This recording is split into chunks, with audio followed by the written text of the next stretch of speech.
کرنے کے بعد ام المومنین عائشہ صدیقہ رضی اللہ تعالی عنہا نے نبی کریم صلی اللہ علیہ وسلم کے اس دعائیہ جملے کو نقل کیا ہے، جس سے انسان سن کر، مسلمان سن کر ان کا ایمان تازہ ہو جاتا ہے۔ نبی کریم صلی اللہ علیہ وسلم نے بکرے کو ذبح کیا، اور بکرے کو ذبح فرمانے کے بعد مصطفیٰ کریم صلی اللہ علیہ وسلم ثم قال بسم اللہ، آپ نے کہا بسم اللہ، اللہم تقبل من محمد و آل محمد و امت محمد صلی اللہ تعالی علیہ وسلم۔ یا اللہ اس کو محمد کی طرف سے قبول فرما، کہہ دو صلی اللہ علیہ وسلم، اور اس کو آل محمد کی طرف سے قبول فرما، اور اس کو امت محمد کی طرف سے قبول فرما۔ یہ نبی کریم صلی اللہ تعالی علیہ وسلم کی فضل و کرم کو ظاہر کرتا ہے، حضور کی شفقت کو ظاہر کرتا ہے، نبی اکرم صلی اللہ علیہ وسلم کی محبت جو امت کے ساتھ ہے اس کو ظاہر فرماتا ہے۔ کسی ایک مقام پہ بھی نبی کریم صلی اللہ علیہ وسلم نے اپنی امت کو فراموش نہیں کیا، کسی ایک مقام پر بھی اپنی امت کو نہیں بھولا۔ ہائے وائے امتی جو رسول کریم کو ہر مقام پر بھول چکے ہیں، حضور کی سنتوں کو بھول چکے ہیں، حضور کی شریعت کو بھول چکے ہیں، حضور کے دین کو بھول چکے ہیں۔ بعض بدبخت ایسے ہیں جو رسول کی امت کہلانے کے بعد نبی پاک کے نام اقدس کو بھول چکے ہیں۔ یہ محبت ہے۔ یہاں نبی کریم صلی اللہ تعالی علیہ وآلہ وسلم نے بکرا ذبح کر کے ان بکروں کے ثواب میں، اس بکرے کے ثواب میں نبی کریم صلی اللہ علیہ وسلم نے جس جس کو شامل فرمانا چاہا اس کا نام لیا۔ کہہ دو نا سبحان اللہ۔ جس جس کو ثواب میں شامل فرمانا چاہا اس کا نام لیا۔ آل محمد اس کو الگ، امت محمد اس کو الگ، اپنی ذات کو سب سے پہلے بیان فرما دیا۔ یہاں سے پتہ چلا کہ اگر کسی کو ثواب پہنچانا مقصود ہو اس وقت اس کا نام لینا جائز ہے۔ نہیں سمجھے؟ وہ مولوی اپنی اصلاح کریں، وہ اپنے قبلہ کو درست کریں، جو کہتے ہیں کہ کسی چیز پر کسی غیر اللہ کا نام لیا گیا تو وہ حرام ہو جاتا ہے۔ مثلا کسی مسلمان سے پوچھا گیا کہ یہ بکرا کیوں خریدا ہے؟ وہ مسلمان کہتا ہے کہ اس دفعہ ارادہ ہے کہ اس کو ذبح کر کے حضرت غوث اعظم کی 11ویں میں حضور کو ایصال کر دوں، ثواب پہنچا دوں۔ وہ جھٹ سے کہہ دیتا ہے یہ تو حرام ہو گیا، بکرا تو اللہ کے لیے ہونا چاہیے، تو نے غوث اعظم کا نام اس میں ساتھ لے لیا، اس وجہ سے یہ جائز اور ناجائز کے مسئلے پر اس سے الجھ جاتا ہے، مسلمان کو پریشان کرتا ہے۔ یہاں نبی کریم صلی اللہ تعالی علیہ وآلہ وسلم نے یہ قربانی کس کے لیے کی ہے؟ بولو، قل ان صلاتی و نسکی و محیای و مماتی للہ رب العالمین۔ اے پیغمبر کہہ دو میری نماز پڑھنا، میری قربانی کرنا، میری دنیا میں رہنا، میری دنیا سے کوچ کر جانا، یہ سب اللہ کے لیے ہے۔ یہ سب کس کے لیے ہے؟ اب رسول کریم صلی اللہ علیہ وسلم کا ہر عمل اللہ کے لیے ہے۔ حضور سے بڑھ کر کوئی توحید کا علم بردار نہیں ہو سکتا، حضور سے بڑھ کر کوئی وحدانیت کے مسئلے کو نہیں جان سکتا، توحید کے مسائل سے آگاہ نہیں ہو سکتا۔ وہ ذات اقدس صلی اللہ تعالی علیہ وسلم اللہ کے رضا کے لیے جانور قربان کر رہے ہیں، اور جانور قربان کرنے کے ساتھ ساتھ دعا میں جس جس کو ثواب پہنچانا چاہ رہے ہیں اس کا نام لے رہے ہیں۔ پتہ چلا کہ ایصال ثواب میں اگر کسی بزرگ کا نام لیا جائے تو شرعاً جائز ہے۔ کہہ دیا جائے یا اللہ یہ میرے والد کی طرف سے قبول فرما، یا اللہ یہ میرے بھائی کے طرف سے قبول فرما، یا اللہ یہ فلاں ولی بزرگ کی طرف سے قبول فرما، یہ عین سنت سے ثابت۔ کہاں سے ثابت ہے؟ سنت سے۔ ثابت ہے۔ ایک مسئلہ یہ واضح ہو گیا۔ دوسرا مسئلہ کہ اپنے عبادت کے ثواب میں کسی دوسرے کو شریک کرنا جائز ہے۔ اپنی عبادت میں کسی دوسرے کو ثواب میں شریک کرنا جائز ہے۔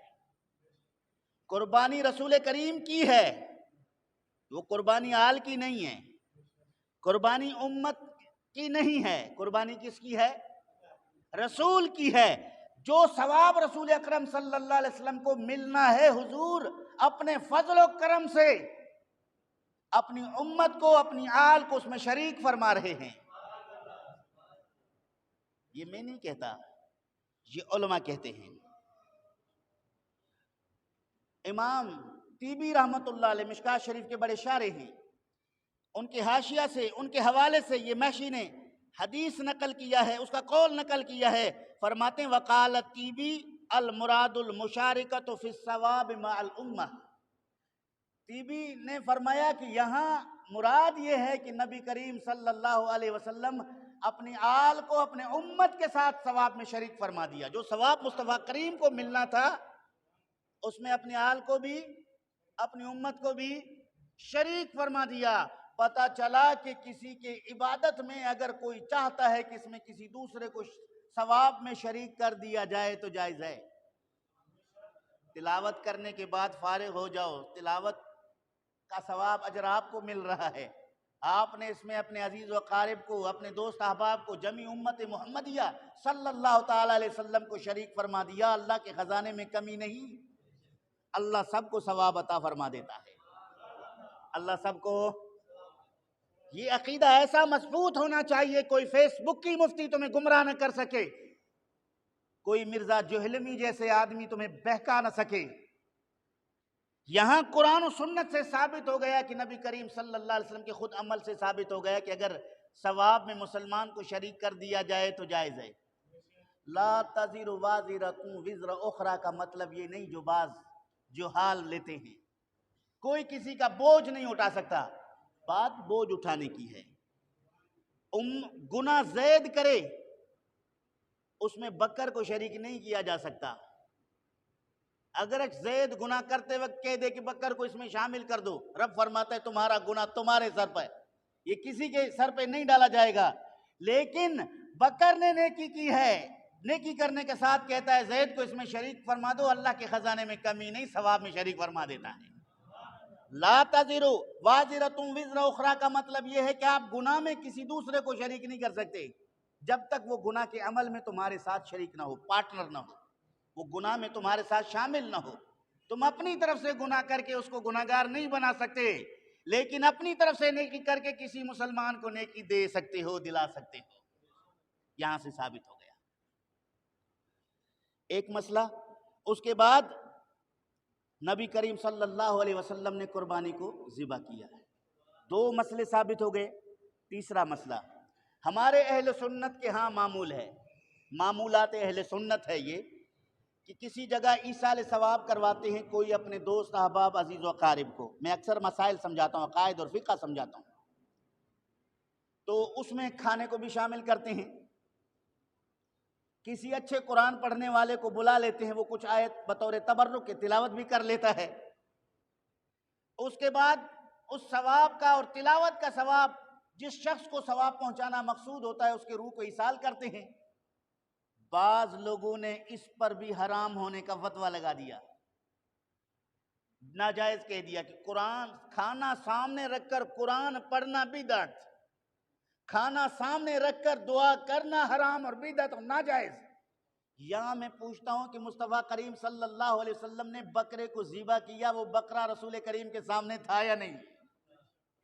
وہ بکرا نبی کے سامنے ہے اور حضور دعا فرما رہے اللہم تقبل من محمد و آل محمد و امت محمد۔ معلوم ہوا کہ کسی نیک کام کو سامنے رکھ کر دعا کی جائے تو اس دعا کو بھی اللہ رب العالمین شرف قبولیت عطا فرما دیتا ہے۔ اس پر بدعت اور شرک اور ناجائز کا فتویٰ کسی صورت درست نہیں ہے جب تک اس پر کوئی صریح دلیل موجود نہ ہو۔ کسی کو حق نہیں پہنچتا کہ اپنی طرف سے کسی چیز کو ناجائز کہہ دے، حرام کہہ دے۔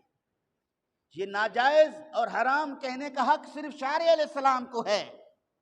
مصطفیٰ کریم صلی اللہ علیہ وسلم کے فرمان سے کسی چیز کو ہم حرام کہہ سکتے ہیں، نبی کریم کے فرمان سے کسی چیز کو ہم ناجائز کہہ سکتے ہیں۔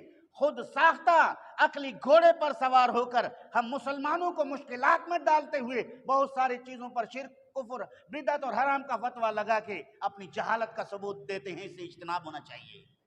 اس سے بات سمجھ میں آ گیا؟ کھانا سامنے رکھ کر ختم پڑھنے میں کوئی حرج نہیں، بلکہ اس کا اصل رسول کریم کے فرمان سے ثابت۔ قربانی کا بکرا سامنے موجود ہے، مصطفیٰ دعا فرما رہے ہیں۔